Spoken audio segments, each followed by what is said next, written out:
आज के वीडियो में हम लोग घटना चक्र से उत्तर प्रदेश तथ्यसार देखेंगे। और आपको पता ही है घटना चक्र की बुक सारी बेहतरीन होती हैं। उत्तर प्रदेश की सबसे बेस्ट बुक आपको ये देखने को मिलेगी। इसमें करेंट अफेयर्स से सारे अपडेशन होते हैं, एकदम लेटेस्ट करेंट अफेयर में जो आंकड़े होते हैं उसी का अपडेशन इसमें आपको देखने को मिलेंगे। तो चलिए आज हम लोग ये देखेंगे कि इसमें हम लोग कैसे इस बुक को पढ़ने वाले हैं। इस बुक में आप लोग देख लीजिए 3 तरीके से दिया हुआ है। जैसे ये आपका उत्तर प्रदेश का करेंट हो जाएगा, यहाँ से यहाँ तक आपका उत्तर प्रदेश का करेंट है। फिर ये आपका भूगोल है, उत्तर प्रदेश भौगोलिक स्थिति आप देख रहे होंगे, तो ये आपका उत्तर प्रदेश का भूगोल है। और इसके बाद इसमें उत्तर प्रदेश का इतिहास और राजनीतिक और महत्वपूर्ण तथ्य और सारे जो हैं ये दिए हुए हैं। तो आज के वीडियो में हम लोग इस उत्तर प्रदेश की भौगोलिक स्थिति यानी कि ज्योग्राफी देखने वाले हैं, उत्तर प्रदेश का भूगोल देखने वाले हैं। तो चलिए फिर स्टार्ट करते हैं हम लोग। इसको स्टार्ट करने से पहले अगर आप चैनल पे नए हैं तो चैनल को सब्सक्राइब करके बेल आइकन को प्रेस कर दीजिएगा ताकि आपको नए नए वीडियो मिलता रहे। और साथ ही वीडियो को लाइक कीजिए, शेयर कीजिए, कमेंट कीजिए। चलिए फिर स्टार्ट करते हैं। उत्तर प्रदेश का भूगोल, उत्तर प्रदेश भौगोलिक स्थिति। तो सबसे पहले देख लीजिए, उत्तर प्रदेश जो है भारत का सीमांत राज्य है, जिसकी उत्तरी सीमा जो है नेपाल को स्पर्श करती है। उत्तराखंड के गठन के पूर्व इसकी सीमाएं चीन के तिब्बत क्षेत्र से भी जुड़ी थी, जब उत्तराखंड का गठन नहीं हुआ था उससे पहले। प्राकृतिक रूप से उत्तर प्रदेश के उत्तर में हिमालय की शिवालिक श्रेणियां हैं, पश्चिम, दक्षिण पश्चिम एवं दक्षिण में यमुना नदी तथा विंध्य श्रेणियां, और पूर्व में गंडक नदी है। आगे अब इसकी अवस्थिति देखेंगे, ठीक है। अवस्थिति तो इसको हम लोग आगे के पेज में देख लेंगे। ये देखिए अवस्थिति। भूगर्भिक दृष्टि से देखा जाए तो उत्तर प्रदेश जो है प्राचीनतम गोंडवाना लैंड का भूभाग है। उत्तर प्रदेश के दक्षिण भाग में स्थित पठारी भाग प्रायद्वीपीय भाग का ही एक अंग है। इसका जो निर्माण हुआ था विंध्य क्रम की शैलों द्वारा प्री कैम्ब्रियन युग में हुआ था। उत्तर प्रदेश का अक्षांशीय विस्तार अगर देखना है तो ये 23 डिग्री 52 मिनट से 31 डिग्री 28 मिनट उत्तरी अक्षांश के मध्य है। कुल अक्षांशीय विस्तार कितना है? 7 डिग्री 36 मिनट है अक्षांशीय विस्तार। उत्तर प्रदेश का देशांतरीय विस्तार देखेंगे तो 77 डिग्री 30 मिनट पूर्व से लेकर 84 डिग्री 39 मिनट पूर्वी देशांतर के मध्य है। इसका कुल देशांतरीय विस्तार कितना हुआ? तो 7 डिग्री 09 मिनट इसका कुल देशांतरीय विस्तार है, ठीक है। अक्षांशीय ज़्यादा है, ठीक है। नोट देख लीजिए, उत्तर प्रदेश के अक्षांशीय और देशांतरीय विस्तार का जो स्रोत है ये भारत वन रिपोर्ट ये लिया गया है। ये कहाँ से लिया गया है? भारत वन रिपोर्ट से लिया गया है। आगे अब देखेंगे उत्तर प्रदेश की सीमाएं केंद्र शासित प्रदेश दिल्ली सहित कुल 9 राज्यों से मिलती है, ठीक है। दिल्ली सहित कुल 9 राज्यों से मिलती है। देख लेंगे इसको। उत्तर प्रदेश की सीमा को स्पर्श करने वाले राज्य, अभी हम लोग मैप में भी इसको देखेंगे, ठीक है। तो स्पर्श करने वाले राज्य देख लीजिए ऊपर से, हिमाचल प्रदेश है, हरियाणा है, राजस्थान है, मध्य प्रदेश है, छत्तीसगढ़ है, झारखंड है, बिहार है और उत्तराखंड तो होगा ही। तो ये सभी ये 9 हैं, ठीक है। 9 राज्यों में से 8 जो है 8 राज्यों से मिलती है और एक केंद्र शासित प्रदेश दिल्ली से मिलती है। उत्तर प्रदेश की सीमा को स्पर्श करने वाला एकमात्र केंद्र शासित प्रदेश आपका दिल्ली है। इसकी सीमाएं जो हैं उत्तर प्रदेश के गाजियाबाद एवं गौतम बुद्ध नगर से लगी है दिल्ली की। प्रदेश की पूर्वी सीमा बिहार एवं झारखंड से लगी हुई है। प्रदेश की उत्तरी सीमा नेपाल के अतिरिक्त ये उत्तराखंड और हिमाचल प्रदेश से लगी हुई है। ये देखिए मैप देख लीजिए, ये आपको दिख रहा होगा उत्तर प्रदेश एवं सीमावर्ती राज्य। तो सबसे पहले यहाँ देख लीजिए हिमाचल प्रदेश से केवल एक सहारनपुर जिला लगता है।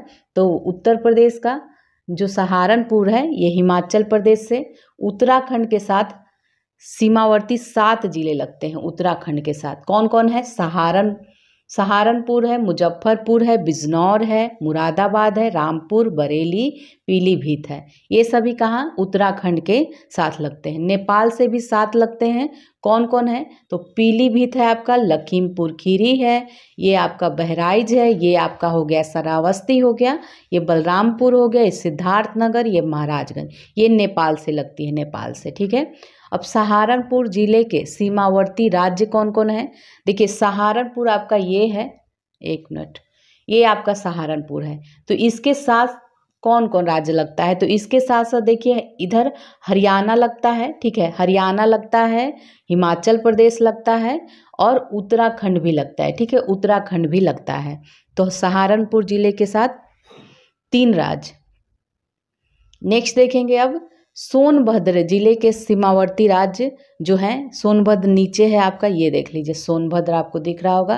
तो इसके साथ जो है झारखंड भी लगता है, बिहार भी लगता है और छत्तीसगढ़, मध्य प्रदेश, ये 4 राज्य लगते हैं। ठीक है, एकमात्र सोनभद्र से ये 4 राज्य मिलते हैं। तो ये तो हो गया। इधर हम लोगों ने देख लिया नेपाल और उत्तराखंड से देख लिया। इधर देख लीजिए बिहार से भी 7 जिले लगते हैं। कौन कौन? तो ये आपका हो गया कुशीनगर, देवरिया, बलिया, गाजीपुर, चंदौली और सोनभद्र, ये भी 7 हैं। तो 7 जिले ये यूपी के बिहार से लगते हैं। ठीक है। अब इधर देख लीजिए छत्तीसगढ़ से केवल 1 जिला लगता है, ये सोनभद्र है। झारखंड से भी केवल 1 जिला सोनभद्र है। अब नीचे से देखिए ये एमपी है। तो एमपी से सबसे ज़्यादा 11 जिले लगते हैं। कौन कौन है? तो देख लेते हैं इसको हम लोग, एक मिनट, हाँ आ गया। तो एमपी से हम लोग देख रहे हैं तो आगरा हो गया, इटावा हो गया, ये सारे एमपी से लग रहे हैं। जालौन हो गया, झांसी हो गया, ललितपुर हो गया, महोबा हो गया, बांदा हो गया, चित्रकूट हो गया, प्रयागराज हो गया, मिर्ज़ापुर हो गया और ये आपका सोनभद्र हो गया। इस तरह 11 जिले एमपी से लगते हैं, मध्य प्रदेश से। अब इधर आ जाइए, इधर राजस्थान से 2 जिले लगते हैं। कौन कौन? मथुरा और आगरा लगते हैं। इधर हरियाणा से देख लीजिए, हरियाणा से आपके 6 जिले लगते हैं। कौन कौन से लगते हैं हरियाणा से? देखते हैं तो सहारनपुर हो गया और शामली हो गया, ये आपका बागपत हो गया। ठीक है, और फिर गौतम बुद्ध नगर हो गया, अलीगढ़ हो गया, अलीगढ़ ये आपका, फिर मथुरा हुई। ये 6 जिले जो हैं हरियाणा से लगते हैं। दिल्ली से देख लीजिए, दिल्ली से 2 हैं। 2 जिले कौन कौन से हैं? गौतम बुद्ध नगर हैं, गौतम बुद्ध नगर हो गया और गाजियाबाद हो गया। ठीक है, ये दिल्ली से लगता है, ये वाला एरिया। तो ये आपका हो गया पूरा। हम लोगों ने इसमें मैप में देख लिया किस राज्य से कौन कौन जिले यूपी के लगते हैं। ये देख लीजिए, मध्य प्रदेश राज्य से 3 तरफ से घिरा जिला जो है ललितपुर है और उत्तर प्रदेश से लगी सबसे लंबी सीमा वाला जो राज्य है ये मध्य प्रदेश है, अभी देखा आप लोगों ने। और उत्तर प्रदेश से लगा सबसे छोटी सीमा वाला राज्य कौन सा है? हिमाचल प्रदेश है। हिमाचल प्रदेश से केवल ये सहारनपुर लगता है थोड़ा सा। ठीक है, तो ये आप लोगों ने देख लिया मैप। अब हम लोग आगे बढ़ते हैं। उत्तर प्रदेश की पश्चिमी सीमाएं जो है हरियाणा, राजस्थान और केंद्र शासित प्रदेश जो है दिल्ली से लगती है। ठीक है, दिल्ली से। उत्तर प्रदेश की दक्षिण सीमाएं मध्य प्रदेश और छत्तीसगढ़ को स्पर्श करती है। उत्तर प्रदेश की सबसे लंबी सीमा मध्य प्रदेश से स्पर्श करती है 11 जिलों से। ठीक है, उत्तर प्रदेश की न्यूनतम सीमा रेखा से स्पर्श करने वाला जो है हिमाचल प्रदेश है। उत्तर प्रदेश का एकमात्र जिला जो सहारनपुर है, इसकी सीमा हिमाचल प्रदेश से लगती। इसके अतिरिक्त इस जिले की सीमा हरियाणा और उत्तराखंड से भी लगी हुई। तो जो सहारनपुर है आपका, ये हिमाचल प्रदेश, हरियाणा और उत्तराखंड तीनों से लगती है। मैप में हम लोग देख ही लिए। अब आगे बढ़ते हैं। उत्तर प्रदेश के सर्वाधिक 11 जिले जो हैं को स्पर्श करने वाला राज्य मध्य प्रदेश है। सर्वाधिक 4 प्रदेशों को स्पर्श करने वाला उत्तर प्रदेश का एकमात्र जिला सोनभद्र है। यह कौन कौन है? मध्य प्रदेश, छत्तीसगढ़, झारखंड, बिहार को स्पर्श करता है। अभी हम लोगों ने जो ऊपर देखा है वही सब इसमें दिया है। उत्तर प्रदेश की सीमा को स्पर्श करने वाला एकमात्र विदेशी राष्ट्र कौन सा है? नेपाल है। उत्तर प्रदेश के 7 जिलों जो पूर्व से पश्चिम की ओर क्रमशः हैं, अभी महाराजगंज है, सिद्धार्थनगर, बलरामपुर, श्रावस्ती, बहराइच, लखीमपुर खीरी, पीलीभीत, ये सभी सीमा जो है नेपाल से को स्पर्श करती है। प्रदेश के सबसे कम जिलों, एकमात्र जो झांसी है को स्पर्श करने वाला जिला है ललितपुर है, ललितपुर। मध्य प्रदेश से 3 तरफ से घिरा जिला ललितपुर ही है, ठीक है। तो अब हम लोग देखेंगे विभिन्न राज्यों से लगे उत्तर प्रदेश के जिले। अभी हम लोगों ने सारा मैप में देख लिया है। देख लीजिए, हिमाचल प्रदेश से सहारनपुर लगता है, हरियाणा से सहारनपुर, शामली, बागपत, गौतम बुद्ध नगर, अलीगढ़, मथुरा। राजस्थान से आपका 2 ही हैं, मथुरा और आगरा। मध्य प्रदेश से 11 जिले हैं ये सभी। छत्तीसगढ़ से सोनभद्र लगता है, झारखंड से ये सोनभद्र लगता है, बिहार से भी 7 लगता है, उत्तराखंड से भी 7 लगता है। बिहार से देख लीजिए, महाराजगंज, कुशीनगर, देवरिया, बलिया, गाजीपुर, चंदौली, सोनभद्र। उत्तराखंड से सहारनपुर, मुजफ्फरपुर, बिजनौर, मुरादाबाद, रामपुर, बरेली, पीलीभीत। केंद्र शासित प्रदेश दिल्ली से गाजियाबाद और गौतम बुद्ध नगर। आगे अब देखेंगे, उत्तर प्रदेश का कुल भौगोलिक क्षेत्रफल जो है ये 2,40,928 किलोमीटर है, जो भारत का कुल क्षेत्रफल कितना है 32,87,263 वर्ग किलोमीटर के लगभग 7.33% के बराबर है, ठीक है। तो उत्तर प्रदेश जो है 7.33% के बराबर है भारत के कुल क्षेत्रफल का। पूर्व से पश्चिम तक इसकी लंबाई जो है 650 है। तो ये देख लीजिए, आपको पूर्व आपका 1 मिनट, तो ये आपका नॉर्थ हो गया, साउथ हो गया, ईस्ट हो गया, वेस्ट हो गया। तो पूर्व से पश्चिम जो इसकी लंबाई है ये आपका 650 किलोमीटर है, ठीक है, ये वाला एरिया। और उत्तर से दक्षिण जो इसकी चौड़ाई है ये 240 किलोमीटर है। तो क्षेत्रफल की दृष्टि से उत्तर प्रदेश का भारत में 4था स्थान है। उत्तर प्रदेश से अधिक क्षेत्रफल वाले राज्य जो है राजस्थान है, मध्य प्रदेश है और महाराष्ट्र है। चौथे स्थान पे उत्तर प्रदेश है। उत्तर प्रदेश का वर्तमान भौगोलिक स्वरूप 9 नवंबर 2000 को अस्तित्व में आया था। 9 नवंबर को उत्तर प्रदेश के 13 पर्वतीय जिलों को काटकर उत्तरांचल जो उत्तराखंड है इसका निर्माण किया गया था। उत्तर प्रदेश के सर्वाधिक क्षेत्रफल वाले 4 जिले देखेंगे आरोही क्रम में तो सबसे बड़ा है लखीमपुर खीरी, फिर सोनभद्र है, फिर हरदोई है और फिर सीतापुर है। उसी तरह उत्तर प्रदेश के सबसे कम क्षेत्रफल वाले 4 जिले देखेंगे तो सबसे छोटा है हापुड़, 660 वर्ग किलोमीटर केवल इसकी क्षेत्रफल है। तो हापुड़ है, फिर भदोई है, फिर गाजियाबाद है और फिर शामली है। प्रदेश के सबसे पूर्वी एवं पश्चिमी जिले क्रमशः बलिया और शामली। सबसे पूर्वी जिला कौन हो गया?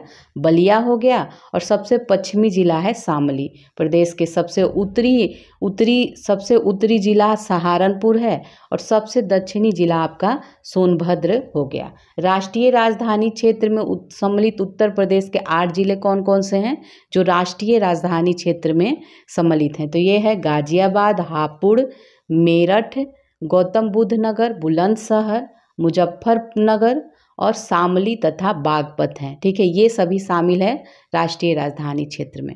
अब हम लोग देखेंगे भौतिक विभाग। तो उत्तराखंड के गठन से पूर्व राज्य के 3 भूभाग थे। कौन कौन थे? एक पर्वतीय क्षेत्र, फिर मैदानी क्षेत्र और फिर दक्षिण का पठारी क्षेत्र था। जब उत्तराखंड का गठन हो गया तो पूरा जो पर्वतीय क्षेत्र था ये उत्तर प्रदेश से अलग हो गया। तो अब इस पर्वतीय क्षेत्र से लगा हुआ भाबर तराई का क्षेत्र ही उत्तर प्रदेश में बचा है, ठीक है। तो उत्तर प्रदेश के वर्तमान में मुख्यतः 3 प्राकृतिक प्रदेशों में विभाजित करते हैं। कौन कौन? भाबर एवं तराई का प्रदेश, फिर गंगा यमुना का मैदान और फिर दक्षिण का पठारी प्रदेश हो जाएगा। तो भाबर एवं तराई का प्रदेश के बारे में विशेषता देख लेते हैं क्या है। तो ये जो भाबर एवं तराई प्रदेश है ये पश्चिम में पश्चिम में आपका सहारनपुर से लेकर पूर्व में देवरिया एवं कुशीनगर तक एक पतली सी पट्टी भाबर और तराई क्षेत्र कहलाती है। भाबर क्षेत्र जो है, भाबर क्षेत्र में नदियाँ लुप्त हो जाती हैं, जो तराई क्षेत्र में फिर से प्रकट हो जाती हैं। भाबर क्षेत्र में जलोढ़ पंख और जलोढ़ शंकु जैसी नदी से निर्मित स्थलाकृतियाँ बनती हैं। भाबर क्षेत्र में वह पर्वतीय भूभाग जो कंकड़ पत्थरों से निर्मित हैं। भाबर क्षेत्र वह पर्वतीय भूभाग है जो कंकड़ पत्थरों से निर्मित होता है। इस क्षेत्र का विस्तार जो है उत्तर प्रदेश के बिजनौर, सहारनपुर, पीलीभीत, शाहजहांपुर और लखीमपुर खीरी जिलों में हुआ है। पश्चिम में यह क्षेत्र जो है लगभग 34 किलोमीटर चौड़ा है। परंतु पूर्व की ओर बढ़ने पर यह संकरा होता जाता है, पतला होता जाता है। तराई क्षेत्र के बारे में देख लीजिए। भाबर के जो दक्षिण में दलदली एवं गाद मिट्टी वाला क्षेत्र है जो महीन अवसादों से ये निर्मित है, ये तराई क्षेत्र है। घने घने जंगल और लंबे हाथी घासों से ढका हुआ तराई क्षेत्र कभी 80 से 90 किलोमीटर तक चौड़ा था तथा इसके अंतर्गत ये सभी सहारनपुर, बिजनौर, रामपुर, बरेली, पीलीभीत, लखीमपुर खीरी, बहराइच, गोंडा ये सभी आते थे। ये सभी जिले इसमें आते थे। इधर कुछ वर्षों से भूमि सुधार के कार्यों के कारण इसकी चौड़ाई काफ़ी कम हो गई है। ठीक है, इसका काफ़ी भाग उपजाऊ भूमि के रूप में किसानों को प्राप्त हो गया है। अब यहाँ पे गन्ना, गेहूं तथा धान की फसलें रिकॉर्ड पैदावार दे रही है। अनेक जगहों पर जूट की भी अच्छी खेती हो रही है। प्रदेश के ऊंचाई वाले भागों में मिलने वाली प्राचीनतम जलोढ़ मिट्टी को राढ़ नाम दिया गया है। भाबर क्षेत्र और दक्षिणी पूर्वी क्षेत्र को छोड़कर पूरा प्रदेश नदियों द्वारा बाढ़ के दौरान लाई गई कांप मृदा से बना हुआ है। अब देखेंगे गंगा यमुना के विस्तृत मैदानी प्रदेश, दूसरा भाग है ये। तो इसको भी 3 भागों में बांटा गया है। कौन कौन है? गंगा यमुना का ऊपरी मैदान कह लीजिए, फिर गंगा का मध्य मैदानी प्रदेश और फिर गंगा का पूर्वी मैदान। तो ये आपका ऊपरी ऐसे मैदान हो गया, फिर आपका मध्य हो गया, फिर यहाँ पूर्वी मैदान हो गया। तो गंगा यमुना के ऊपरी मैदान का जो विस्तार है 500 किलोमीटर लंबी एवं 80 किलोमीटर चौड़ी पट्टी के रूप में है। गंगा यमुना के मध्य मैदानी प्रदेश का जो विस्तार है उत्तर प्रदेश के सहारनपुर से लेकर ये आपका बरेली जिला तक है। गंगा के पूर्वी मैदान का विस्तार उत्तर प्रदेश के वाराणसी, जौनपुर, गाजीपुर, आजमगढ़, बलिया, मिर्ज़ापुर, सोनभद्र और भदोई तक है। गंगा यमुना के मैदान का निर्माण जो है कांप मिट्टी से हुआ है। गंगा यमुना के विस्तृत मैदानी प्रदेश की समुद्र तल से औसत ऊंचाई कितना है? 300 मीटर है। इस विस्तृत मैदानी प्रदेश का निर्माण अभी नूतन एवं अति नूतन युग में नदी घाटी में अवसादीकरण से हुआ है। इस विस्तृत मैदानी प्रदेश का ढाल पश्चिमांचल में उत्तर से दक्षिण की ओर और पूर्वांचल में पश्चिमोत्तर से दक्षिण पूर्व की ओर है। चलिए आगे अब देखेंगे दक्षिण का पठारी क्षेत्र, तीसरा जो है। तो उत्तर प्रदेश में दक्षिण पठारी प्रदेश का कुल क्षेत्रफल जो है ये 45,200 वर्ग किलोमीटर है। दक्षिण पठारी क्षेत्र के अंतर्गत बुंदेलखंड और बघेलखंड के भूभाग सम्मिलित हैं। यह क्षेत्र जो है दक्कन के पठार का ही प्रसारण है तथा इस भूभाग की उत्तरी सीमा यमुना तथा गंगा नदी द्वारा निर्धारित है तथा दक्षिणी सीमा जो है विंध्य पर्वत द्वारा निर्धारित होती है। पूर्व में केन नदी तथा पश्चिम में बेतवा तथा पाहुज नदियाँ इसकी सीमा निर्धारित करती है। इसके अंतर्गत झांसी, जालौन, हमीरपुर, महोबा, चित्रकूट, ललितपुर, बांदा, प्रयागराज की जिले की मेजा और करछना ये सब में आते हैं। ठीक है, गंगा के दक्षिण में पड़ने वाला मिर्ज़ापुर का हिस्सा चंदौली जिले की चकिया तहसील इसमें आती है। ठीक है, इस पठारी क्षेत्र की समान ऊंचाई जो है 300 मीटर के आसपास है तथा कुछ स्थानों पर यह 450 मीटर से भी अधिक है। मिर्ज़ापुर सोनभद्र जिले के कुछ स्थानों पर कैमूर और सोनाकार की पहाड़ियाँ लगभग 600 मीटर तक ऊंची है। अब बुंदेलखंड का निर्माण जो हुआ है ये उत्तर प्रदेश के दक्षिणी उच्च प्रदेश में विंध्य काल के प्राचीनतम नीच चट्टानों द्वारा तथा निम्न प्रदेशों में नदियों द्वारा निक्षेपित मिट्टी से हुआ है। बुंदेलखंड के पश्चिमी भाग में काली मृदा जो है रेगुर का विस्तार है, जो मालवा पठार का ही विस्तार है। कैमूर श्रृंखला बुंदेलखंड से लगी हुई है। इसकी जो रचना हुई है ये विंध्य शैलों से हुई है। बुंदेलखंड में चलास नामक घास पाया जाता है बहुतायत मात्रा में। चलास नामक घास कहाँ? बुंदेलखंड में। बंगेलखंड में शंक्वा आकार टीले बहुतायत से मिलते हैं। बघेलखंड में के क्षेत्र की प्रमुख नदी जो है ये सोन नदी है। बघेलखंड के उत्तर दक्षिण में क्रमशः सोनपुर, उत्तर में सोनपुर और दक्षिण में रामगढ़ की पहाड़ियाँ स्थित है। दक्षिण पठारी प्रदेश की जो औसत ऊंचाई है 300 मीटर है।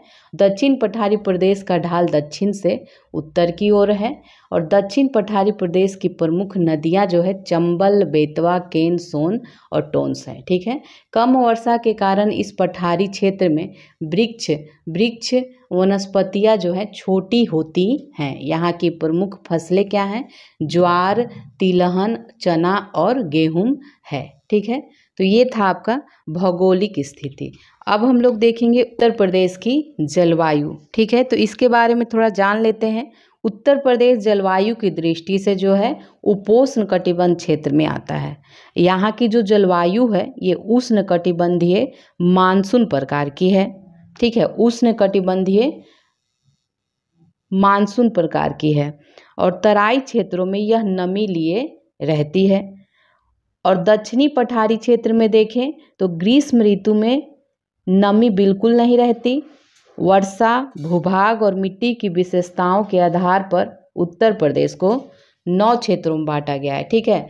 तो वर्षा, भूभाग और मिट्टी की विशेषताओं के आधार पर उत्तर प्रदेश को 9 कृषि जलवायु क्षेत्रों में बांटा गया है। तो इन्हीं को यहाँ पे हम लोग देखेंगे। ठीक है। उत्तर प्रदेश को मुख्यतः 2 जलवायु प्रदेशों में विभाजित किया गया है। 9 कृषि की बात हो रही है, 9 कृषि जलवायु प्रदेश अलग है। ठीक है। अभी हम लोग देखेंगे उत्तर प्रदेश को मुख्यतः 2 जलवायु प्रदेशों में विभाजित किया गया है, आर्द्र एवं उष्ण प्रदेश और साधारण आर्द्र एवं उष्ण प्रदेश है। ठीक है।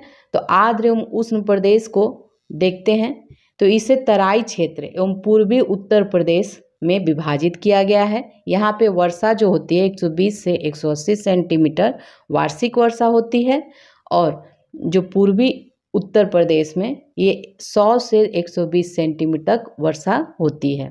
तो यहाँ विभाजित किया गया है। साधारण आर्द्र एवं उष्ण प्रदेश के अंतर्गत मैदानी क्षेत्र आता है, जहाँ औसत वार्षिक वर्षा 80 से 100 सेंटीमीटर होती है।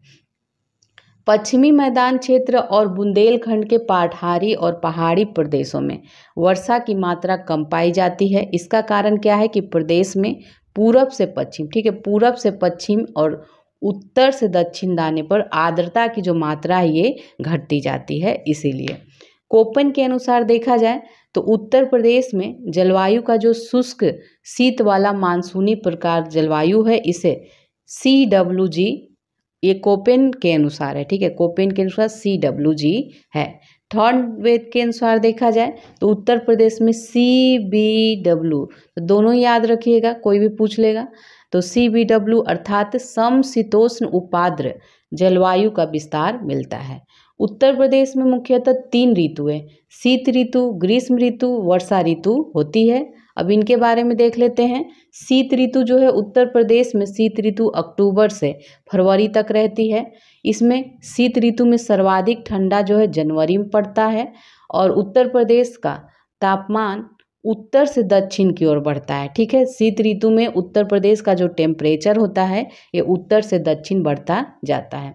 उत्तर प्रदेश के दक्षिणी पठार भाग में शीत ऋतु का औसत अधिकतम तापमान 28.3 डिग्री सेल्सियस तथा न्यूनतम जो तापमान है ये 13.3 डिग्री सेल्सियस रहता है। उत्तर प्रदेश के पश्चिमी मैदानी एवं पर्वतीय भागों का औसत न्यूनतम कितना होता है? 10 डिग्री सेल्सियस रहता है। उत्तर प्रदेश के मध्य मैदानी क्षेत्र में शीत ऋतु का औसत अधिकतम तापमान 27.2 डिग्री सेल्सियस होता है। उत्तर प्रदेश में शीत ऋतु में वर्षा जो है उत्तर पश्चिम से आने वाले चक्रवातों के कारण होती है, जिसकी औसत संख्या 3 से 5 के मध्य होती है। शीतकालीन चक्रवातों की उत्पत्ति भूमध्य सागरीय क्षेत्र में होती है। शीतकालीन चक्रवातों के द्वारा उत्तर प्रदेश के उत्तर पश्चिम क्षेत्रों में 7 से 10 सेंटीमीटर तक वर्षा होती है। अब ग्रीष्म ऋतु के बारे में देखेंगे। उत्तर प्रदेश में ग्रीष्म ऋतु जो है मुख्यतः मध्य मार्च से मध्य जून तक रहता है। प्रदेश के मई एवं जून माह में सबसे अधिक तापमान रिकॉर्ड किया जाता है। उत्तर प्रदेश में ग्रीष्म ऋतु का औसत जो अधिकतम तापमान है तो ये 36 से 39 डिग्री सेल्सियस तथा न्यूनतम तापमान जो है 21 से 23 डिग्री सेल्सियस होता है। ग्रीष्म ऋतु में कुछ स्थानों पर तापमान 47 डिग्री सेल्सियस चला जाता है। उत्तर प्रदेश के बुंदेलखंड क्षेत्र में सर्वाधिक औसत तापमान पाया जाता है। इसका कारण क्या है कि इसकी कर्क रेखा से अधिक निकट स्थिति होने के कारण बुंदेलखंड का, ठीक है। उत्तर प्रदेश के झांसी और आगरा में जिलों में अधिक गर्मी पड़ती है। झांसी और आगरा में। उत्तर प्रदेश के बरेली जिले में सबसे कम गर्मी पड़ती है। ग्रीष्म ऋतु में उत्तर प्रदेश में पश्चिमी हवाएं तीव्र गति से चलती है और इन शुष्क एवं गर्म हवाओं को क्या कहा जाता है? लू कहा जाता है। वर्षा ऋतु। उत्तर प्रदेश में वर्षा ऋतु जून के अंतिम सप्ताह से प्रारंभ होकर अक्टूबर तक रहती है। उत्तर प्रदेश में सर्वाधिक वर्षा जो है जुलाई एवं अगस्त महीनों में होती है। बंगाल की खाड़ी से उठने वाला मानसून बिहार के मैदानी भाग से होता हुआ उत्तर प्रदेश में प्रवेश करता है। इसे पूर्वा कहा जाता है। वर्षा ऋतु का औसत अधिकतम तापमान जो है 32 से 34 डिग्री सेल्सियस तथा औसत न्यूनतम तापमान 25 डिग्री सेल्सियस होता है। उत्तर प्रदेश की अधिकांश मानसूनी वर्षा दक्षिण पश्चिम मानसून की बंगाल की खाड़ी शाखा से प्राप्त होती है। उत्तर प्रदेश में दक्षिण पश्चिम मानसून की अरब सागर शाखा से नाम मात्र की वर्षा ही प्राप्त होती है। इस शाखा की अधिकांश वर्षा जो है प्रदेश के दक्षिण पठारी भाग में होती है। उत्तर प्रदेश की संपूर्ण वर्षा का सामान्यतः लगभग 60% जुलाई एवं अगस्त महीनों से प्राप्त होता है। भारतीय मौसम विभाग पुणे द्वारा जारी उत्तर प्रदेश के 30 वर्षीय वर्षा आंकड़े के अनुसार उत्तर प्रदेश में कुल वार्षिक वर्षा का जो लगभग 89% है ये दक्षिण पश्चिम मानसून से प्राप्त होता है। उपयुक्त अवधि की माध्य वर्षा के आंकड़ों के आधार पर सभी जिलों में गोरखपुर दक्षिण पश्चिम मानसून से सर्वाधिक वर्षा प्राप्त करता है। कौन? गोरखपुर। इस दौरान सर्वाधिक वर्षा गोरखपुर में 1245.3 मिलीमीटर दर्ज हुई है, जबकि सबसे कम वर्षा रायबरेली में हुई है, 463.8 मिलीमीटर है। ठीक है, आगे बढ़ते हैं। तो सांख्यिकी डायरी उत्तर प्रदेश 2022 में प्रस्तुत जिलावार वर्षा आंकड़ों के अनुसार देखा जाए तो कैलेंडर वर्ष 2021 में सर्वाधिक जो वर्षा वाला क्षेत्र था जिला ये सोनभद्र था। न्यूनतम जो था अलीगढ़ वर्षा वाला जिला था। उत्तर प्रदेश की नदियों में अधिकतम प्रवाह मानसून के दौरान ही रहता है। समांतर प्रदेश का पूर्वांचल क्षेत्र सबसे अधिक बाढ़ से प्रभावित होता है। वर्ष 1978 में सबसे भीषण बाढ़ आई थी, जिससे प्रदेश का 72.50 लाख हेक्टेयर क्षेत्र जो है एवं 225.87 लाख आबादी प्रभावित हुई थी। राज्य के 240.93 लाख हेक्टेयर भौगोलिक क्षेत्र का लगभग 73.36 लाख हेक्टेयर भूभाग जो है बाढ़ प्रवण है। ये जलवायु आपका हो गया। अब हम लोग उत्तर प्रदेश की मिट्टियाँ देखेंगे। ठीक है, तो इसके बारे में थोड़ा देख लेते हैं। मृदा या मिट्टी पृथ्वी की ऊपरी सतह पर मिलने वाले असंगठित पदार्थों की ऊपरी परत है, जो चट्टानों के विखंडन तथा वियोजन तथा वनस्पतियों के अवसादों से के योग से ये बनती है। मिट्टी किसी भी क्षेत्र की मृदाएं पैतृक पदार्थ चट्टान, जलवायु दशाएं, ढाल की तीव्रता, वनस्पति और समय पर निर्भर करता है। उत्तर प्रदेश की मिट्टियों को प्रोफेसर वाडिया, कृष्णन एवं मुखर्जी के वैज्ञानिक विश्लेषण के आधार पर दो भागों में बांटा गया है। एक है गंगा के विशाल मैदान की नूतन और उपनूतन मिट्टियाँ, और दूसरा है दक्षिण पठार की प्राचीन रवेदार और विंध्यन शैलीय या बुंदेलखंडीय मिट्टियाँ। ठीक है, अब गंगा के विशाल मैदान की मृदाएं हम लोग देखेंगे। इस क्षेत्र में जो है, इस क्षेत्र की लगभग संपूर्ण मृदा को दो भागों में, कौन कौन, बांगर या पुरानी जलोढ़ मृदा और खादर या नवीन जलोढ़ मृदा में बांटा गया है। तो प्राचीनतम जलोढ़ जो है मिट्टी क्षेत्रों को बांगर कहते हैं और नवीन जलोढ़ मिट्टी को क्षेत्रों को खादर कहा जाता है। बांगर मिट्टी में फास्फोरस, चूना एवं ह्यूमस की पर्याप्त मात्रा पाई जाती है, जबकि नाइट्रोजन, पोटास आदि पदार्थों की कमी इसमें पाई जाती है। बांगर मिट्टी को दोमट, मटियार, बलुई मिट्टी, भूंड या पुरातन जलोढ़ मिट्टी के नाम से भी जानते हैं। उत्तर प्रदेश के पूर्वी भाग में बांगर मिट्टी को उपरहार मिट्टी भी कहा जाता है। और खादर मिट्टी जो है नदियों के बाढ़ वाले मैदानों में पाई जाती है। खादर मिट्टी हल्के रंग वाली, छिद्र युक्त तथा महीन कणों वाली होती है। खादर मिट्टी बांगर की अपेक्षा अधिक उर्वरा शक्ति वाली होती है। खादर मिट्टी में क्या होता है, तो खादर मिट्टी में सामान्यतः चूना, पोटास एवं मैग्नीशियम की अधिकता, जबकि नाइट्रोजन, फास्फोरस एवं ह्यूमस पदार्थों की कमी पाई जाती है। खादर मिट्टी को नूतन जलोढ़, बलुआ, सिल्ट बलुआ, मटियार, दोमट आदि नामों से भी जाना जाता है। लाल एवं काली मिश्रित मिट्टी जो है राज्य के झांसी डिवीजन, मिर्जापुर, सोनभद्र के साथ साथ प्रयागराज जिले के करछना और मेजा तहसील में पाई जाती है। इन जिलों के ऊपरी पठारी भाग में मिट्टी लाल है एवं दो प्रकार की हैं, परवा और राकड़। परवा जो है हल्की रेतीली या रेतीली दोमट है, जबकि राकड़ जो है क्षारीय है। भाबर पर्वतपदीय क्षेत्र होता है और यहाँ की जो मिट्टी होती है ये मोटी बालुओं और कंकड़ और पत्थरों से निर्मित बहुत छिछली है। इस क्षेत्र में नदियाँ लुप्त हो जाती है। भाबर के समानांतर निचले भाग में तराई क्षेत्र विस्तारित है। यहाँ की जो मृदा है उपजाऊ, नम, दलदली और समतल है। इस मृदा में गन्ना एवं धान की अच्छी पैदावार होती है। उत्तर प्रदेश के गंगा यमुना दोआब एवं गंगा और रामगंगा दोआब क्षेत्रों में जलोढ़ या कांप मिट्टी का विस्तार है। उत्तर प्रदेश में जलोढ़ एवं दोमट मिट्टी सर्वाधिक क्षेत्र पर पाई जाती है। उत्तर प्रदेश में दोमट एवं बलुई मिट्टी को क्षेत्रीय भाषा में सिकटा, करियाल एवं धनका भी कहा जाता है। इस क्षेत्र में बांगर मिट्टी जो है ऊंचे मैदानों भाग में पाई जाती है, जहाँ बाढ़ के समय नदियों का जल नहीं पहुँच पाता है। गंगा, यमुना तथा उसकी सहायक नदियों के बाढ़ वाले क्षेत्रों में प्लाइस्टोसिन युग में निर्मित बलुई मिट्टी के 10-12 फीट वाले ऊंचे टीलों को भूड़ कहा जाता है।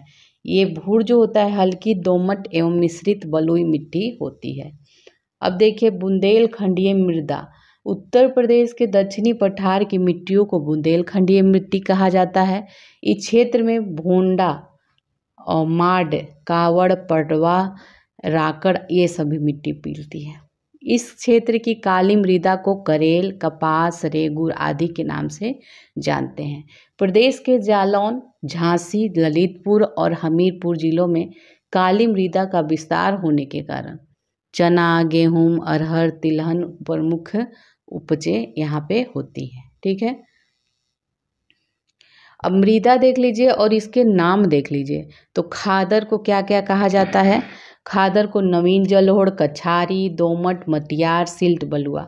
बांगर को पुरानी जलोढ़, उपरहार मृदा, दोमट, मटियार, बलुई, दोमट ये सब कहा जाता है। ऊसर भूमि को रेह, बंजर, कल्लर कहा जाता है। लवणीय तथा क्षारीय होती है ये। बलुई मिट्टी जो होते हैं इसे भूड़ कहा जाता है। काली मृदा को रेगूर करेल, कपास मृदा, ये सभी कहते हैं। बुंदेलखंड क्षेत्र की मिट्टियाँ जो है लाल मृदा, परवा, माड, राकर मृदा, भोंटा मृदा, ये सभी कही जाती हैं। जो भोंटा मिट्टी है ये विंध्य पर्वतीय क्षेत्रों में पाई जाती है। माड मिट्टी जो है काली मिट्टी और रेगुर मिट्टी के समान चिकनी होती है। माड मिट्टी में सिलिकेट, लोहा एवं एल्युमिनियम खनिज पदार्थ पाए जाते हैं। माड मिट्टी उत्तर प्रदेश के पूर्वी क्षेत्रों में पाई जाती है। इस मिट्टी में चूना अधिक होता है। पडवा मिट्टी जो है उत्तर प्रदेश के हमीरपुर, जालौन और यमुना नदी के ऊपरी जिलों में पाई जाती है। पडवा मिट्टी हल्के लाल रंग की होती है। राकर मिट्टी जो है उत्तर प्रदेश के दक्षिण पर्वतीय एवं पठारी ढलानों पर पाई जाने वाली मिट्टी है।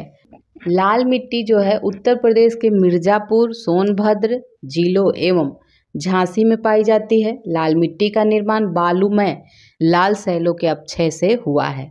लाल मिट्टी का जो विस्तार है बेतवा एवं धसान नदियों के जल प्लावित क्षेत्रों में भी पाया जाता है।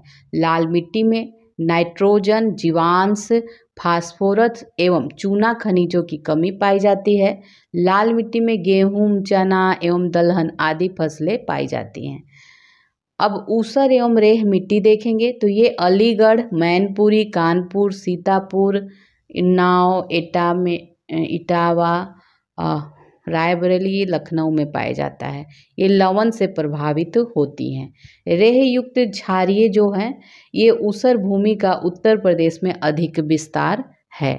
बंजर तथा भाट नामक जो मृदा है ये गोरखपुर, बस्ती, महाराजगंज, कुशीनगर, सिद्धार्थनगर और गोंडा जिलों में पाई जाती हैं।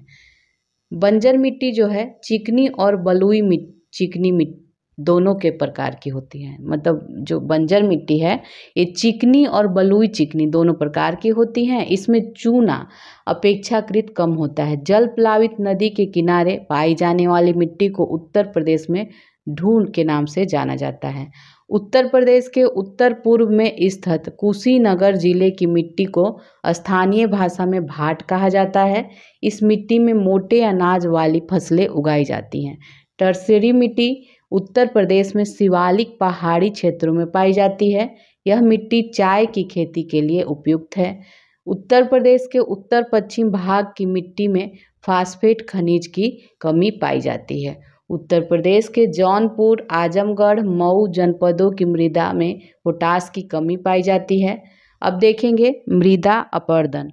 तो जल बहाव तथा वायु के वेग अथवा हिम के पिघलने से एक स्थान की जो मिट्टी का अन्यत्र स्थान पर चला जाना मृदा अपरदन कहलाता है। उत्तर प्रदेश में वायु अपरदन प्रदेश के पश्चिमी क्षेत्रों में एवं जलीय अपरदन पूर्वी एवं दक्षिणी क्षेत्रों में अधिक होता है। चंबल नदी अधिग्रहण क्षेत्र में अवनालिका अपरदन सर्वाधिक होता है, जिससे उत्तर प्रदेश का इटावा जिला विशेष रूप से प्रभावित है। इसके कारण ही आगरा, इटावा, जालौन जिलों में बीहड़ पाए जाते हैं। उत्तर प्रदेश के पश्चिमी क्षेत्र में अवनालिका अपरदन, दक्षिणी क्षेत्र में रील अपरदन तथा पूर्वी एवं उत्तरी क्षेत्र में परत अपरदन विशेष रूप से प्रभावी है। उत्तर प्रदेश में मृदा अपरदन के मुख्य कारण मानसून वर्षा की प्रकृति और वनों का अभाव एवं ढाल की तीव्रता आदि सभी हैं।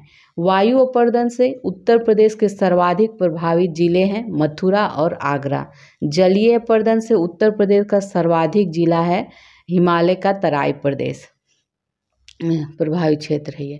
प्रदेश के अलीगढ़, मैनपुरी, कानपुर, उन्नाव, एटा, इटावा इन सभी जिलों में अधिक सिंचाई एवं उर्वरकों के इस्तेमाल से लगभग 10% भूमि ऊसर हो चुकी है। प्रदेश के पश्चिमी एवं दक्षिणी क्षेत्रों में लवणीय या क्षारीय मृदा पाई जाती है, जबकि प्रदेश के पूर्वी क्षेत्रों के कुछ हिस्सों में अम्लीय मृदा पाई जाती है। उत्तर प्रदेश की प्रमुख मिट्टियाँ देख लीजिए तो पर्वत पदीय मृदाएं, तराई मृदाएं, जलोढ़ मृदाएं, लाल पीली मृदाएं, मिश्रित लाल एवं काली मृदाएं, मध्यम काली मृदाएं, कैल्शियम युक्त मृदाएं, लवण प्रभावित मृदाएं, लाल बलुई मृदाएं, ये सभी थे। ठीक है, ये हम लोगों ने मिट्टियाँ पूरा पढ़ लिया। ठीक है, अब हम लोग देखेंगे भारत का बंजर भूमि एटलस उत्तर प्रदेश की स्थिति इसमें देखेंगे तो उत्तर प्रदेश में जो बंजर भूमि है ये 2008-9 के 8-9 के जो बंजर भूमि थी 9619.35 वर्ग किलोमीटर, ये अब कम होकर 15-16 में कितना हो गया है 8537.06 वर्ग किलोमीटर हो गया है। कितना देश का ये 3.54% हो गया है। उपयुक्त अवधि में राज्य में बंजर भूमि में 1082.29 वर्ग किलोमीटर की कमी आई है। प्रदेश में 968.36 वर्ग किलोमीटर बंजर भूमि को कृषि भूमि में परिवर्तित किया गया है, जबकि 89.09 वर्ग किलोमीटर बंजर भूमि को जल निकाय में परिवर्तित किया गया है। हरदोई जिले में 79.25 वर्ग किलोमीटर और कानपुर देहात में 72.19 वर्ग किलोमीटर बंजर भूमि में कमी आई है। बलिया जिले में 32 वर्ग किलोमीटर, महाराजगंज में 1.83 वर्ग किलोमीटर बंजर भूमि में वृद्धि हुई है। उत्तर प्रदेश में झांसी जिला में सर्वाधिक बंजर भूमि है, इसके बाद आगरा का स्थान है। सर्वाधिक बंजर भूमि झांसी में है। प्रदेश में लगभग 2129.61 वर्ग किलोमीटर पे लवणीय क्षारीयता से प्रभावित क्षेत्र हैं। लवणीय और क्षारीयता से प्रभावित जो क्षेत्र हैं, प्रभावित मिट्टियाँ जो है मुख्यतः कहाँ पाई जाती हैं, रायबरेली, औरैया, आजमगढ़, एटा, फतेहपुर, हरदोई, जौनपुर, कन्नौज, कानपुर देहात, लखनऊ, मैनपुरी, उन्नाव में आपका सर्वाधिक लवणीय क्षारीय मृदा जो है रायबरेली जिले में है। ठीक है, तो अब हम लोग ये मिट्टियाँ हम लोगों ने कंप्लीट कर लिया। अब हम लोग देखेंगे उत्तर प्रदेश की नदियाँ में देखेंगे तो नदियों के उद्गम स्रोत के आधार पर उत्तर प्रदेश की जो नदियां हैं इनको 3 भागों में बांटे हैं। कौन कौन?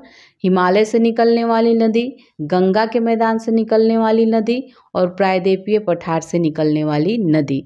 तो गंगा और यमुना उत्तर प्रदेश की सबसे बड़ी नदियां हैं। इनका बहाव जो है उत्तर में हिमालय तथा दक्षिण में विंध्याचल द्वारा निर्धारित है। उत्तर प्रदेश की अन्य प्रमुख नदियों में घाघरा है, गोमती है, चंबल है, सोन है, कर्मनासा है, चंद्रप्रभा, रिहंद, बेलन, धसान, ये सभी हैं। ठीक है, तो इसी में हम लोग देखेंगे कि हिमालय पर्वत से निकलने वाली नदियाँ पहले देख लीजिए। उत्तर प्रदेश की प्रमुख नदियाँ कौन कौन सी हैं? तो गंगा है, यमुना है, काली या शारदा है, रामगंगा है, घाघरा है, गंडक है और राप्ती है। उत्तर प्रदेश के मैदानी भाग से निकलने वाली नदी कौन है? गोमती है, वरुणा है, पांडो है, सई है और ईसन है। और प्रायद्वीपीय पठार से निकलने वाली प्रमुख नदियाँ चंबल है, बेतवा है, केन है, सोन है, टॉन्स है और कन्हार तथा रिहंद है। इन नदियों के बारे में भी चर्चा करेंगे। पहले यहाँ देख लीजिए उत्तर प्रदेश की गंगा जो है, गंगा का उद्गम उत्तराखंड से होता है। कुल लंबाई आपका 2525 किलोमीटर है। यमुना उत्तराखंड से निकलती है, घाघरा तिब्बत से, चंबल मध्य प्रदेश से, सोन जो है मध्य प्रदेश से, रामगंगा उत्तराखंड से निकलती है, राप्ती जो है नेपाल से निकलती है, बेतवा मध्य प्रदेश से, गोमती उत्तर प्रदेश से, केन जो है मध्य प्रदेश से, टोन्स है मध्य प्रदेश से, शारदा जो है उत्तराखंड से निकलती है। ये आपका नदियों का उद्गम हो गया। लंबाई यहाँ पे दी हुई है। ठीक है, हम लोग देखेंगे आगे। ये भी देख लीजिए उत्तर प्रदेश में स्थित प्रमुख झील का नाम है, स्थान है। ठीक है, इसको देखते हैं। कीठम सूर सरोवर आगरा में स्थित है। गौर झील जो है रामपुर में है। बड़ा ताल गोखुर झील शाहजहांपुर में है।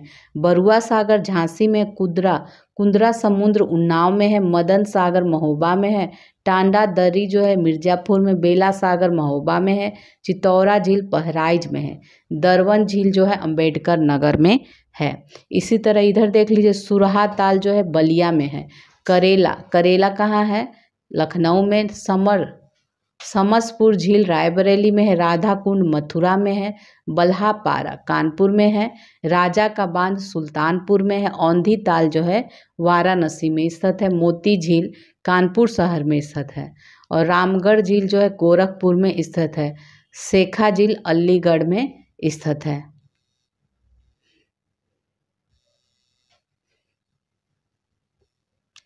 गंगा नदी, उत्तर प्रदेश की देखिए सर्वाधिक लंबी नदी गंगा नदी है। उत्तर प्रदेश में जो गंगा नदी की लंबाई है तो ये 1450 किलोमीटर है। गंगा नदी की प्रमुख सहायक नदियाँ देखें तो ये रामगंगा है, घाघरा है, गंडक है, बूढ़ी गंडक है, बागमती है, कोसी और यमुना है। उत्तरी किनारे से मिलने वाली सहायक नदियाँ देख लीजिए, उत्तरी किनारे से मिलने वाली, तो ये आपका हो जाएगा, कहाँ गया, ये रामगंगा है, गोमती है, घाघरा है, गंडक है, कोसी है, बागमती है। और अब देखेंगे दक्षिण किनारे से मिलने वाली सहायक नदी है, यमुना है, टोंस है और सोन है, गंगा की सहायक नदियाँ, ठीक है। और आगे भी देख लीजिए, गंगा नदी जो है यमुना एवं पौराणिक सरस्वती नदी से प्रयागराज में मिलती है। गंगा नदी का उद्गम गोमुख से होता है। उद्गम स्थान पर गंगा की जो मुख्य धारा है उसे भागीरथी कहा जाता है, ठीक है। भागीरथी जो है, भागीरथी एवं अलकनंदा नदी जो है संयुक्त, देखिए भागीरथी प्लस अलकनंदा मिलती है तो इसे इस संयुक्त धारा को इसके गंगा नदी कहते हैं। इन दोनों नदियों का जो संगम है ये देवप्रयाग उत्तराखंड में होता है। धौली गंगा नदी अलकनंदा नदी से विष्णुप्रयाग में मिलती है। मंदाकिनी नदी रुद्रप्रयाग में अलकनंदा नदी से मिलती है। हरिद्वार से गंगा नदी मैदानी क्षेत्र में प्रवेश करती है। बिजनौर जनपद से गंगा नदी जो है ये आपका उत्तर प्रदेश में प्रवेश करती है। गंगा नदी उत्तराखंड, उत्तर प्रदेश, बिहार, झारखंड, पश्चिम बंगाल राज्यों से होकर गुजरती है। और कन्नौज के निकट गंगा नदी से रामगंगा नदी मिलती है। गंगा नदी बांग्लादेश में बंगाल की खाड़ी से मिलती है। गंगा नदी के किनारे स्थित उत्तर प्रदेश के प्रमुख नगर देखेंगे तो फर्रुखाबाद है, कन्नौज है, कानपुर है, प्रयागराज है, मिर्ज़ापुर है, वाराणसी है, गाजीपुर है और गढ़मुक्तेश्वर, ये सभी है। गंगा नदी के बारे में हम लोगों ने देखा। अब हम अच्छा अभी एक लाइन और देख लीजिए। कानपुर जो है गंगा नदी के दाएं किनारे एवं वाराणसी जो है बाएं किनारे पर स्थित है। अभी यमुना नदी के बारे में देखेंगे। यमुना नदी का उद्गम बंदर पूंछ के पश्चिमी ढाल पर स्थित यमुनोत्री निम्न से हुआ है। यमुना नदी उत्तराखंड, हिमाचल प्रदेश, हरियाणा, दिल्ली, उत्तर प्रदेश में बहती है। यमुना नदी जो है उत्तर प्रदेश के कहाँ कहाँ, सहारनपुर, शामली, बागपत, गाजियाबाद, गौतम बुद्ध नगर, अलीगढ़, मथुरा, इन सभी जिलों से होकर बहती है। चंबल नदी यमुना नदी से इटावा के पास मिलती है। बेतवा जो है यमुना नदी से हमीरपुर के निकट मिलती है। बांदा में भोजहा के निकट यमुना नदी से केन नदी मिलती है। इसमें देख लीजिए उत्तर प्रदेश में प्रमुख झीलें या ताल दिया हुआ है, ठीक है। ये फिगर आप लोग देख रहे होंगे, कुछ देख लीजिए इनमें। जैसे आपका रामताल मेरठ में है, सागर ताल आपका बदायूं में है, लिलौर झील बरेली में है, फुल्लर झील जो है पीलीभीत में है, ठीक है। लाख झील, बहोसी ताल, देवरिया ताल, ये सभी कन्नौज में है, ठीक है। करेला झील कहाँ है, लखनऊ में है। चितौरा झील आपका बहराइच में है। पार्वती एवं अर्गा ये आपका गोंडा में है, हो गया। दरवन झील जो है अंबेडकर नगर में। बखीरा झील जो है ये यहाँ पे है संत कबीर नगर, ठीक है, ये है आपका ये वाला एरिया। गोरखपुर में रामगढ़ ताल है, ये देख लीजिएगा आप लोग। समसपुर झील कहाँ है, ये आपका रायबरेली में है। बेती झील है प्रतापगढ़ में। राजा का बांध भोजपुर ताल ये सुल्तानपुर में है। सुराहा ताल कहाँ है, बलिया में है। आंधी ताल है वाराणसी में है। मिर्ज़ापुर में है। टांडा दरी ताल एवं सिरसी जलाशय दरार गर्त है। सोनभद्र में गोविंद वल्लभ पंत सागर जो कृत्रिम झील बना है ये है। और बेती झील आपका प्रतापगढ़ में। मुराई ताल फतेहपुर में है। महोबा जो है बेला सागर झील महोबा में, ये दोनों झीलें हैं। बरुआ सागर और लक्ष्मी ताल झांसी में है। मोती झील जो है कानपुर नगर में है। नवाबगंज झील कुंदरा समुद्र ये कहाँ है, उन्नाव में है, उन्नाव में, ठीक है। कीठम झील या सूर सरोवर ये आपका आगरा में है। नोह झील, मानसी गंगा, कुंडताल, राधा व श्यामा झील ये सभी कहाँ है, मथुरा में है। सागर ताल झील है आपका बदायूं में। सब हो गया आपका। चलिए अब आगे देखेंगे। यमुना नदी हम लोग देख रहे थे, तो यमुना उत्तर प्रदेश में यमुना नदी जो है बृहद चाप का निर्माण करती है। उत्तर प्रदेश के मथुरा, वृंदावन, आगरा, इटावा, कालपी, हमीरपुर, कौशाम्बी सभी यमुना नदी के किनारे स्थित हैं। अब रामगंगा के बारे में देख लीजिए। रामगंगा जो उद्गम है हिमालय की दुधा टोली श्रेणी से होता है और रामगंगा नदी कार्बेट नेशनल पार्क से होकर बहती है। रामगंगा नदी जो है कालागढ़ से मैदानी भागों में प्रवेश करती है। अब शारदा नदी के बारे में देखेंगे तो शारदा जो नदी है इसका उद्गम कुमाऊं हिमालय से है और प्रारंभ में इसे काली गंगा या गौरी गंगा के नाम से जाना जाता है। शारदा नदी पीलीभीत एवं नेपाल की सीमा निर्धारित करती है। शारदा नदी ब्रह्मदेव के निकट मैदानी भागों में प्रवेश करती है। सांप की भांति टेढ़े मेढ़े मार्ग से होकर प्रवाहित होने वाली नदी शारदा नदी है। शारदा एवं घाघरा नदी का संगम बहराम घाट के निकट होता है। अब देखिए घाघरा नदी। घाघरा नदी का उद्गम माप चाचुंगो हिमनद से होता है। घाघरा नदी की सहायक नदियां जो है करनाली है, सिख, टीला, सेडी, बेरी, राप्ती, छोटी गंडक है। आगे देखेंगे अब इसे क्या, घाघरा नदी को सरयू नदी के नाम से भी जानते हैं। अयोध्या जो है सरवी नदी के किनारे स्थित है। 1080 किलोमीटर प्रवाहित होने वाली के बाद यह जो नदी है छपरा बिहार के निकट गंगा में मिल जाती है। राप्ती नदी के बारे में, राप्ती नदी का उद्गम स्थल जो है रुकुमकोट नेपाल में है। राप्ती की सहायक नदी रोहिणी है। राप्ती एवं घाघरा नदियों का जो संगम है ये देवरिया में बरहज स्थान पर है। चंबल नदी का उद्गम जनाव पाव पहाड़ी महू मध्य प्रदेश में है। चंबल की सहायक नदियाँ काली सिंध, पार्वती, बनास है। चंबल नदी मध्य प्रदेश, राजस्थान एवं उत्तर प्रदेश राज्यों की सीमा को निर्धारित करती है। चंबल नदी पर बनाए गए प्रमुख बांध हैं ये गांधी सागर बांध, राणा प्रताप सागर बांध, जवाहर सागर बांध है। चंबल नदी अपने अवनालिका अपर्दन एवं बीहड़ों के लिए प्रसिद्ध है। और देख लीजिए चंबल नदी जो है उत्तर प्रदेश के इटावा जिले में यमुना में मिलती है। बेतवा नदी का जो उद्गम है ये आपका कुमरा गांव रायसेन से होता है। बेतवा नदी उत्तर प्रदेश के झांसी, औरैया, जालौन, हमीरपुर से होकर बहती है।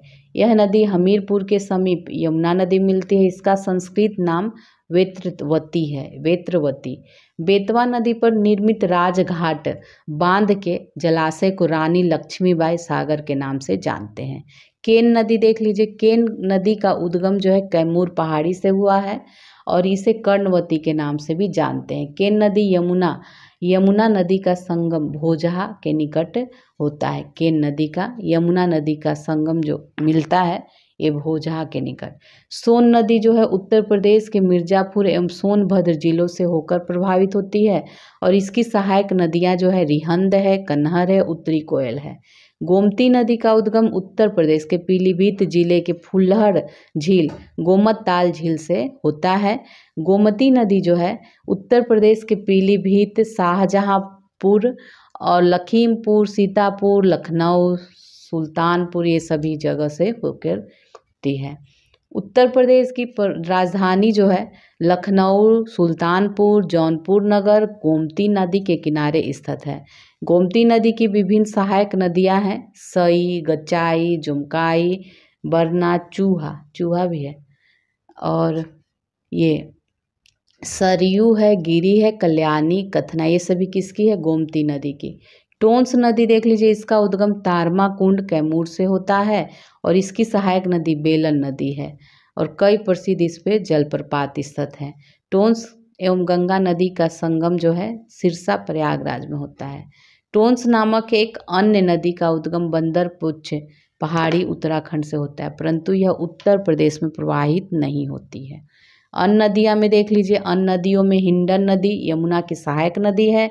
यह सहारनपुर जिले में ऊपरी शिवालिक से निकलती है। ठीक है, यह गंगा और यमुना के बीच 400 किलोमीटर तक बहती है। कर्मनासा नदी जो है गंगा की सहायक नदी है। ये था नदियाँ आपका। अच्छा, अभी और है इसका कर्मनासा। देखिए, कर्मनासा नदी गंगा की सहायक नदी है और बिहार के कैमूर जिले में स्थित कैमूर से निकलती है। यह उत्तर प्रदेश के मिर्ज़ापुर के जिले के मैदानी भागों से बहते हुए बिहार और उत्तर प्रदेश की सीमा का निर्धारण करती है। चौसा के निकट कर्मनासा जो है नदी गंगा में मिल जाती है। मगई नदी गंगा की उपसहायक नदी है। कुकरैल नदी जो है गोमती की सहायक नदियाँ हैं। तो ये आपका हो गया नदियाँ से संबंधित। ये आपका बांध दिया हुआ है। ठीक है, बांध का नाम किस नदी पर है और कहाँ है। तो गोविंद सागर बांध जो है गोविंद वल्लभ पंत सागर रिहंद नदी पे सोनभद्र पिपरी में है। ओबरा रिहंदी नदी पे है, रॉबर्ट्सगंज सोनभद्र में है। माता टीला बेतवा नदी पे है, ललितपुर में। मूसाखंड कर्मनासा नदी चंदौली में है। जिरगो है, जिरगो नदी मिर्ज़ापुर में है। अहरैरा जो है अहरौरा गराई नदी पे मिर्ज़ापुर में है। मेजा जो है बेलन नदी पे है, मिर्ज़ापुर में है। ठीक है, अभी और है अधवा। अधवा जो है अधवा नदी पे मिर्ज़ापुर में है। सिरसी बखेर नदी पे मिर्ज़ापुर में है। पारीक्षा बेतवा नदी पे झांसी में है। गढ़वा जो है गढ़वा नदी चित्रकूट में है। जामिनी जामनी नदी पे है, ललितपुर में है। रोहिणी रोहिणी नदी पे ललितपुर में है। शहजाद शहजाद नदी पे ललितपुर में है। गोविंद सागर शहजाद नदी पे ललितपुर में है। सजनाम नदी पे ललितपुर में। राजघाट जो है बेतवा नदी पे ललितपुर में है। मौदहा जो है बिरमा नदी पर हमीरपुर में है। सुकमा डुकमा ये बेतवा नदी पे है और झांसी में है। चंद्रप्रभा नदी पे चकिया चंदौली में है। कन्हर जो है कन्हर नदी पे रॉबर्ट्सगंज ये सोनभद्र में है। अर्जुन जो है अर्जुन नदी पे महोबा में है। सलारपुर करदिया नदी पे है, महोबा में। पथराई जो है पथराई और सुखनाई नदी पे झांसी में है। ठीक है, तो ये था आपका झीलें, और ये झील नहीं, प्रमुख बांध थे। अब आगे हम लोग देखेंगे।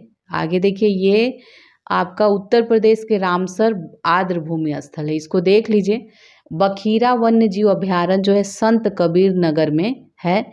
हैदरपुर आर्द्र भूमि मुजफ्फरनगर बिजनौर में है। सूर सरोवर जो है ये आपका आगरा में है। ये क्या है, रामसर आर्द्र भूमि स्थल हम लोग देख रहे हैं। ठीक है, तो पार्वती अर्गा पक्षी विहार गोंडा में है। समान पक्षी विहार मैनपुरी में है। समसपुर पक्षी विहार रायबरेली में। सांडी जो है सांडी पक्षी विहार आपका हरदोई में है। नवाबगंज पक्षी विहार उन्नाव में है। और ये सरसई नवार झील जो है इटावा में है। ऊपरी गंगा नदी जो है ये आपका हो जाएगा विस्तार, पता नहीं कहाँ है, लिखा नहीं। चलिए आगे, ये आपका नदियाँ कंप्लीट हो गया। उत्तर प्रदेश का वन एवं प्राकृतिक वनस्पतियाँ अब हम लोग देखेंगे। तो उत्तराखंड के गठन के कारण उत्तर प्रदेश का अधिकांश जो वन क्षेत्र है उत्तराखंड में चला गया। अब उत्तर प्रदेश में मात्र 6.15% जो है क्षेत्र, ये 2021 ठीक है वन रिपोर्ट के अनुसार 6.15% जो है वनावरण क्षेत्र है। ठीक है, वृक्षावरण क्षेत्र देखा जाए 3.08% है। तो इसे मिलाकर यह प्रतिशत 9.23 तक पहुंचता है। तो प्रदेश सरकार के द्वारा इसे 15% तक पहुंचाने का लक्ष्य रखा गया है। ठीक है, तो इसको हम लोग देखेंगे, यहाँ से देखते हैं। उत्तर प्रदेश की प्रथम जो वन नीति है वर्ष 1952 में आया था। द्वितीय जो है 1988 में आया था। राष्ट्रीय वन नीति 1988 के अनुसार किसी भी भौगोलिक क्षेत्र के 33.33 मतलब 33.33% भूभाग पर वन होना आवश्यक है। ये 88 के अनुसार राष्ट्रीय वन नीति के अनुसार था। तो 1988 में राष्ट्रीय वन नीति लागू हुई थी। इसी परिप्रेक्ष्य में उत्तर प्रदेश में भी उत्तर प्रदेश वन नीति 1998 लागू की गई थी। वर्तमान में उत्तर प्रदेश वन नीति 1998 के स्थान पर प्रदेश में राज्य वन नीति 2017 लागू कर दी गई है। राज्य सरकार द्वारा भारतीय वन अधिनियम 2000 अप्रैल 2001 में लागू हुआ है। ठीक है, राज्य सरकार के द्वारा किसी राज्य में वनों का क्षेत्रफल जो है वन क्षेत्र एवं वनावरण फॉरेस्ट एरिया और फॉरेस्ट कवर दोनों के आधार पर व्यक्त किया जाता है। ठीक है, वन भूमि के रूप में अभिलिखित भू क्षेत्र को वन क्षेत्र के रूप में निरूपित किया जाता है, चाहे उसमें वन हो या ना हो। वनावरण से आशय क्या उपग्रहों द्वारा चित्रित वह भूभाग होता है जो वास्तविक रूप से वन आच्छादित होता है। उत्तर प्रदेश वन निगम की स्थापना जो हुई है 25 नवंबर 1974 को की गई है। भारत एवं वन स्थिति रिपोर्ट 2021 में देख लीजिए। तो भारत वन सर्वेक्षण द्वारा 2021 में प्रस्तुत वन रिपोर्ट जो है के अनुसार उत्तर प्रदेश में कुल अभिलिखित वन क्षेत्र जो है ये 17,384 वर्ग किलोमीटर है, जो भौगोलिक क्षेत्र का कितना है, क्षेत्रफल का 7.22% है। कुल अभिलिखित वन क्षेत्र जो है में अभिलिखित वनों का 11,560 वर्ग किलोमीटर क्षेत्र, संरक्षित वनों का 296 वर्ग किलोमीटर क्षेत्र और वर्गीकृत का 5,528 वर्ग किलोमीटर क्षेत्र इसमें शामिल है। ठीक है, तो वन रिपोर्ट 2021 के अनुसार उत्तर प्रदेश का कुल वनावरण जो है 14,817.89 वर्ग किलोमीटर है, जो कि उत्तर प्रदेश के कुल भौगोलिक क्षेत्रफल का 6.15% है। आगे देख लीजिए, इसमें यहाँ पे देखिए अति सघन वन जो है, अति सघन वन कुल क्षेत्र का 1.09% है। मध्यम सघन वन जो है कुल क्षेत्र का 1.67% है और जो खुले वन है ये 3.39% हैं। ये देखिए ये जो वन रिपोर्ट 2019 था उसके संशोधित आंकड़ों की तुलना में राज्य में जो वनावरण में 12.24 वर्ग किलोमीटर की वृद्धि हुई है। ठीक है, वृद्धि हुई है। उत्तर प्रदेश में वृक्षावरण कुल भौगोलिक क्षेत्रफल के 3.08% क्षेत्र में है, मतलब 7,421 वर्ग किलोमीटर में कुल वृक्षावरण है। उत्तर प्रदेश में झाड़ियों का जो क्षेत्र है ये आपका 0.23% में है। उत्तर प्रदेश में अधिकतम वनावरण वाला जिला आपका सोनभद्र है। यहाँ पे 2,436.75 वर्ग किलोमीटर वनावरण है, जो जिले के भौगोलिक क्षेत्र का 35% है। ठीक है, 35.29% है। उत्तर प्रदेश में न्यूनतम वनावरण वाला जिला जो है भदोई है और ये मात्र कितना है, 0.37% है। ठीक है, सबसे कम यहाँ वन है। अब आगे हम लोग देखेंगे इसको आगे। हाँ, प्रदेश में अति सघन जो वन है क्षेत्र है, सबसे ज़्यादा अति सघन लखीमपुर खीरी में है। अधिकतम मध्यम वन जो है एवं खुला वन जो है सोनभद्र में, तो अधिकतम मध्यम वन क्षेत्र एवं खुला वन सोनभद्र में। उत्तर प्रदेश में सर्वाधिक वन जो है तराई एवं भाबर क्षेत्रों में पाए जाते हैं। अब वनों के प्रकार देख लीजिए। उत्तर प्रदेश में मुख्यतः 3 प्रकार के वन पाए जाते हैं: उष्णकटिबंधीय आर्द्र पर्णपाती वन, उष्णकटिबंधीय शुष्क पर्णपाती वन और उष्णकटिबंधीय कंटीली झाड़ियाँ। उत्तर प्रदेश में उष्णकटिबंधीय आर्द्र पर्णपाती वन जो है तराई एवं भाबर क्षेत्रों में पाया जाता है। आर्द्र पर्णपाती वनों में साल, बेर, गुल्लर, पलास, महुआ, सेमल, आंवला, जामुन, बांस, बेत ये सभी वृक्ष पाए जाते हैं। उत्तर प्रदेश में शुष्क पर्णपाती वन जो है पूर्व, मध्य एवं पश्चिम के क्षेत्रों में पाए जाते हैं। शुष्क पर्णपाती वनों में क्या आता है, नीम, पीपल, शीशम, जामुन, अमलतास, बेल, अंजीर के वृक्ष पाए जाते हैं। झाड़ियाँ एवं घासें जो हैं शुष्क पर्णपाती वनों में ही पाई जाती हैं। उत्तर प्रदेश के मैदानी आर्द्र भूमि और नदियों के किनारे जो है नीम, पीपल, शीशम, आम, जामुन, महुआ ये सभी के वृक्ष मिलते हैं, इमली, बबूल ये सभी। उत्तर प्रदेश के दक्षिणी भाग में कंटीली झाड़ियाँ वाले उष्णकटिबंधीय वन पाए जाते हैं। इनमें अकेसिया, कंटीले, लेगुमेस, यूफबियार्स, फुलाई, कत्था, कक्को, धामन ये सभी बहुतायत में मिलते हैं। उष्णकटिबंधीय कंटीली झाड़ियों वाले वनों से राल एवं गोंद की प्राप्ति होती है। ठीक है, वन से संबंधित महत्वपूर्ण आंकड़े देख लीजिए। अधिकतम वन क्षेत्र प्रतिशत वाले 5 जिले देखते हैं तो सबसे ज़्यादा सोनभद्र में है, फिर चंदौली परसेंट में हो रहा है। ठीक है, परसेंट हम लोग देख रहे हैं। सोनभद्र है, फिर चंदौली है, फिर चित्रकूट है, फिर पीलीभीत है और फिर श्रावस्ती है। न्यूनतम वन क्षेत्र वाले 5 जिले देख लीजिए। भदोई है, फिर मैनपुरी, देवरिया, बदायूं, मनु ये सभी हैं। अधिकतम वन क्षेत्रफल वाले जिले कौन से हैं? ठीक है, तो सबसे ज़्यादा सोनभद्र में है, फिर लखीमपुर खीरी, फिर मिर्ज़ापुर, पीलीभीत, फिर चित्रकूट है।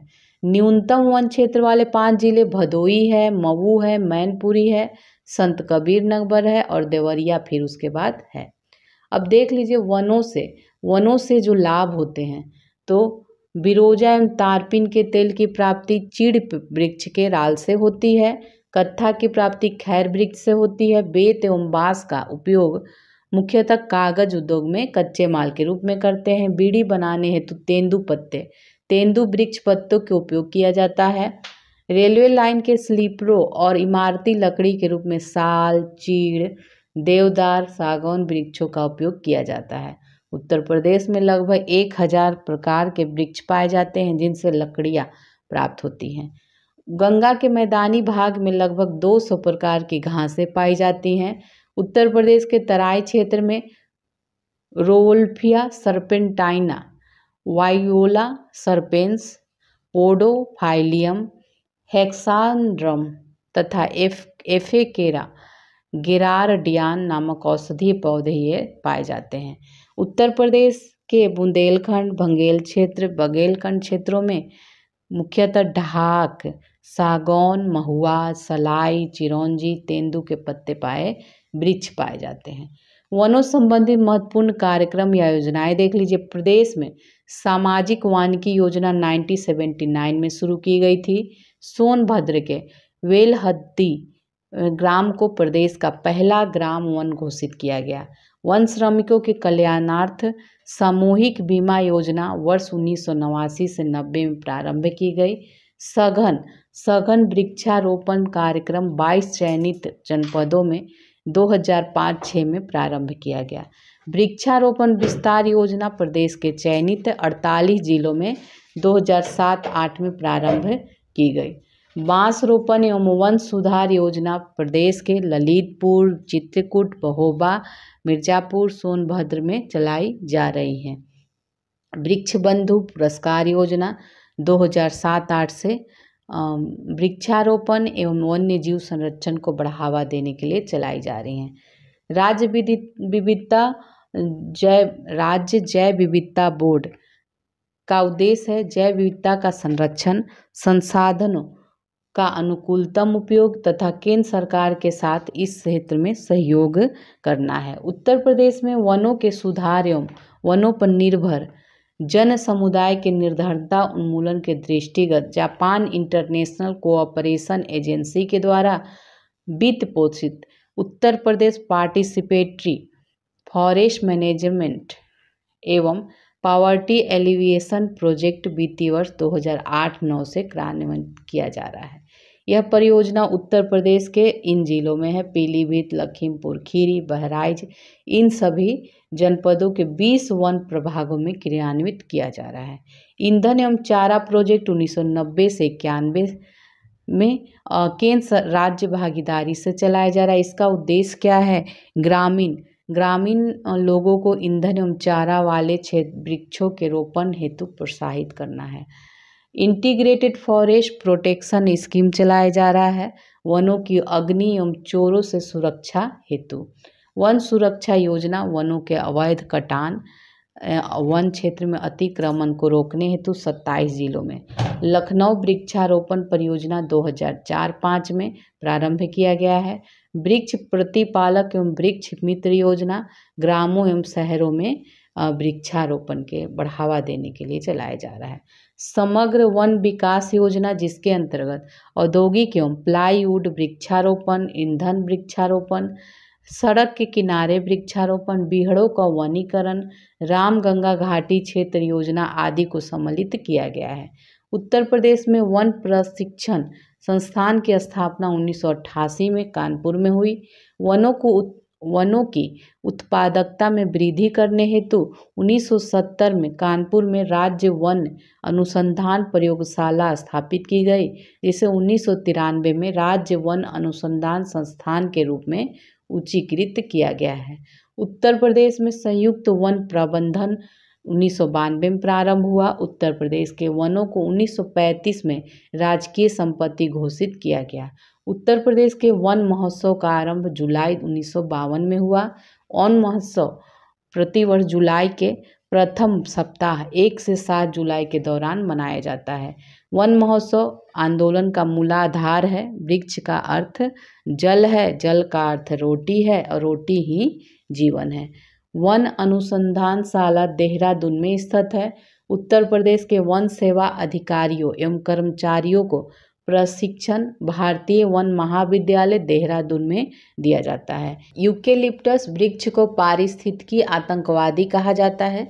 उत्तर प्रदेश के तराई क्षेत्र में समाना प्रकार की लंबी घासें मिलती हैं।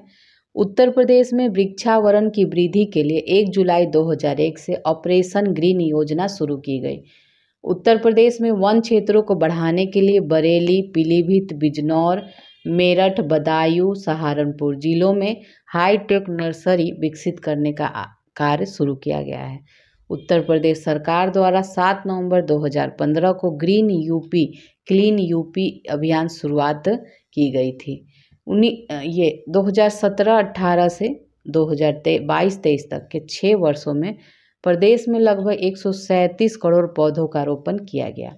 उत्तर प्रदेश सरकार द्वारा प्रदेश में 25 करोड़ वृक्षारोपण मिशन 2020 के बाद वृक्षारोपण जन आंदोलन 2021 के तहत 30 करोड़ एवं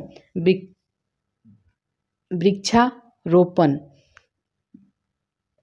जन आंदोलन 2022 के तहत 35 करोड़ पौधों के रोपण के लक्ष्य को सफलतापूर्वक पूरा किया गया। वृक्षारोपण महाअभियान 2023 के तहत पुनः 35 करोड़ पौधों के रोपण का लक्ष्य है।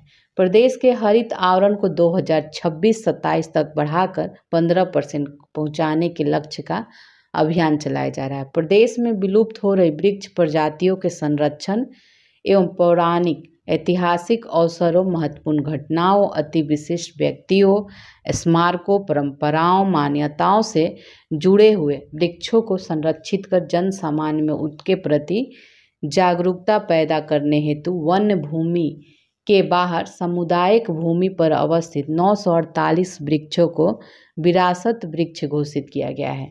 वनों पर आधारित उत्तर प्रदेश के कुछ प्रमुख उद्योग केंद्र इस प्रकार हैं। तो बेत, फर्नीचर, कत्था, माचिस, प्लाईवुड, बरेली, नजीमाबाद एवं ज्वालापुर में ये सभी होता है। कागज़ का प्रमुख केंद्र सहारनपुर है। बीड़ी, चीनी मिट्टी के खिलौने मिर्ज़ापुर, झांसी, सहारनपुर, बरेली में। लकड़ी के खिलौने सोनभद्र, वाराणसी में और खेल का सामान मेरठ में। तो ये देखिए आपका पर ये वन से संबंधित वन एवं प्राकृतिक वनस्पतियों से संबंधित कंप्लीट हो गया।